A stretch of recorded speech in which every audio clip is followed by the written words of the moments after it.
नमस्कार, आप देख रहे हैं दर्श न्यूज। मैं हूं आपके साथ रितेश शर्मा। देखिए, बिहार में आरक्षण को लेकर के घमासान मचा हुआ है और खास करके सुप्रीम कोर्ट ने जिस तरीके से फैसला दिया है कि एससी एसटी जो कोटा है उसमें भी जो कोटा किया जाएगा क्रीमी और नॉन क्रीमी लेयर का, जिस पर लेकर के घमासान मचा हुआ है। और तेजस्वी यादव पहले से ही 9वीं अनुसूची में डालने की मांग कर रहे हैं आरक्षण वाले मामले को, और सरकार जो है यानी नीतीश सरकार वो भी इसी के पक्ष में है कि 9वीं अनुसूची में हमने डालने की बात की है। लेकिन सुप्रीम कोर्ट ने इस पर स्टे लगाया है और एससी एसटी में भी क्रीमी नॉन क्रीमी लेयर में जो है बांटने की बात हो रही है, जिसको लेकर के तेजस्वी यादव 15 अगस्त के बाद जो है इन सभी मुद्दों को लेकर के बिहार यात्रा पर निकल रहे हैं। उसका नाम आभार यात्रा रखा गया, जिसको लेकर के आईपीआरडी के मंत्री हैं यानी सूचना एवं जनसंपर्क विभाग के मंत्री हैं महेश्वर हजारी। उनसे मीडिया ने सवाल किया कि तेजस्वी यादव ने घमासान मचा रखा है बिहार में, तो इस पर जो है महेश्वर हजारी कहते हुए नजर आ रहे थे कि हमारी सरकार भी जो है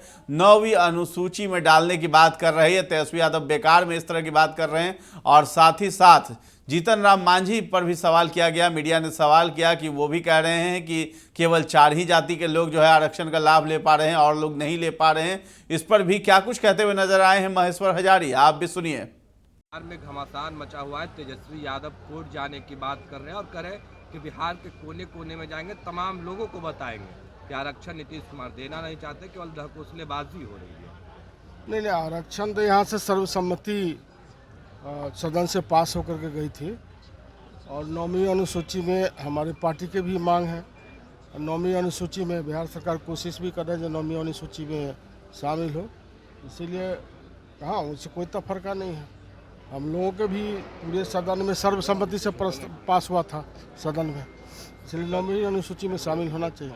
सर, एससी एसटी का जो फैसला आया है सुप्रीम कोर्ट से, सर चिराग पासवान इसके खिलाफ हैं, मांझी जी इसका सपोर्ट कर रहे हैं, सर कैसे देखते हैं इसको? सर देखिए जब यह तो सच्चाई बात है ना, मैं पार्टी की मेरी राय नहीं है, मेरी व्यक्तिगत राय है जी। पार्टी का राय मैं नहीं बोल रहा हूँ, लेकिन मेरा व्यक्तिगत राय है यदि न्यायपालिका तो न्यायपालिका जो आदेश दिया है तो न्यायपालिका स्वयं अपने स्तर से न्यायपालिका से ही शुरू करे। जो एक ही परिवार के लोग जज बनते आ रहे हैं तो सबसे पहले उसमें शुरू करना चाहिए। तो दलित के अनुसूचित जाति जनजाति के जो एकता है उसको तोड़ने का प्रयास किया जा रहा है, और जिस तरह से संविधान बाबा भीमराव अम्बेडकर का सपना था उस सपना को तोड़ने की कोशिश की जा रही है। इसलिए मेरी भी मांग है कि न्यायपालिका से ही क्रीमी लेयर के शुरू किया जाए, और उसके बाद जिस तरह से क्रीमी लेयर के अनुसूचित जाति जनजाति में मांग की गई है उसी तरह से न्यायपालिका में भी होनी चाहिए, ये मेरी मांग। चिराग पासवान का कहना है कि केवल 4 ही मांझी जी का कहना केवल 4 ही जाति के लोग हैं जो फायदा लेते रहेंगे, और जो गरीब तबके के लोग हैं क्या उनको छोड़ देना चाहिए? कितने आईएएस आईपीएस है जो गरीब तबके के लोग ऊपर बैठे हुए, सब तो 4 ही जाति में। मुझे किसी के टीका टिप्पणी की आवश्यकता नहीं है। जो कोर्ट न्यायपालिका ने जिस तरह से आदेश दिया है, मैं कह रहा हूं कि न्यायपालिका से ही शुरू किया जाए। जो कैटेगरी हुई है वो न्यायपालिका से ही शुरू किया जाए और उसका धीरे धीरे सब में चालू किया जाए। लोकसभा का चुनाव संपन्न हो गया सर, विधानसभा का चुनाव होने जा रहा है, जेडीयू के लोग कितने तैयार हैं? जेडीयू के लोग हमेशा तैयार रहते हैं। जेडीयू रात दिन काम करती है और आम जनता के अंतिम पायदान तक काम करने का काम करती है। जिस तरह से नीतीश कुमार जी ने बिहार को विकास करने का काम किया, 2005 से पहले कहता था बिहार कभी विकास नहीं कर पाएगा, लेकिन जो बाहरी लोग आते हैं बिहार आज पहचान में नहीं आता जो वही बिहार है।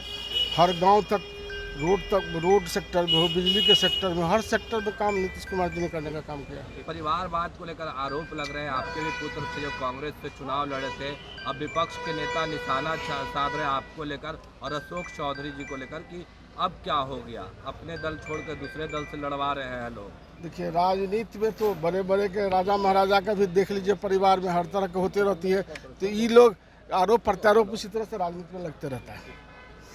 तो आपने सुना कि महेश्वर हजारी जो मंत्री हैं नीतीश सरकार में, दलित मंत्री हैं, उनके द्वारा ये सब बातें कही गई हैं और आरक्षण को लेकर क्या कुछ उन्होंने कहा आपने भी सुना है। तो फिलहाल इस खबर में इतना ही है। दर्श न्यूज के साथ बने रहें और अभी तक हमारे चैनल को आपने सब्सक्राइब नहीं किया है तो जरूर कर लें। धन्यवाद।